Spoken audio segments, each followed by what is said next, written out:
Hello, keep the people of a flowing energy, not the mosquitoes.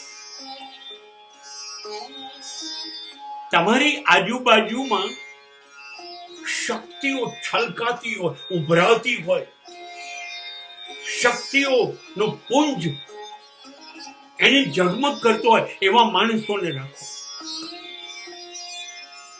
You just keep a personality which is enlightened and enlightened with you. અત્યંત પ્રતિભાશાળી, અત્યંત શક્તિશાળી, અત્યંત ગજબનાક વ્યક્તિઓને આજુબાજુ રાખો, કેમ કે એની અંદર જે શક્તિઓ ઉભરાશે એની અવળત એ છલકાશે, અને છલકાશે ને એમાંથી થોડા થોડા છાંટા પણ જો તમારી અંદર પડશે ને તો તમે પણ છલકાઈ જશો. તમારી અંદર પણ જુદી જુદી શક્તિઓનો આવિર્ભાવ થશે. મહેંદી હાથમાં લગાવીએ તો કેવી લાલાશ આવી જાય. એવા લોકોને જોડે રાખો કે જે અત્યંત પ્રભાવશાળી છે. તમે 95% વિદ્યાર્થીને તમારો મિત્ર બનાવશો તો તમે 70 આપોઆપ પહોંચી જશો.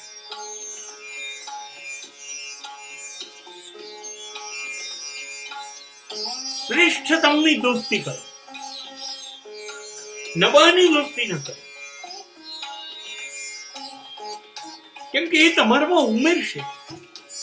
તમે છો એનાથી વધારે મજબૂત બનાવશે, ચમકાવશે, તમને એક ઊંચાઈ પ્રાપ્ત થશે.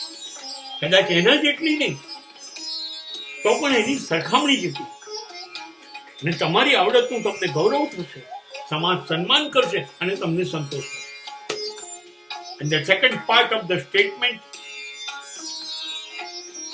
that is a warning. Don't keep the mosquitoes. મચ્છરોની જોડે ના રાખો. કેમ મચ્છરની કેમ ના પડી? એક તો કરડશે, ગણ ગણ ગણ કરશે, એને કારણે ઊંઘ પણ નહીં આવે,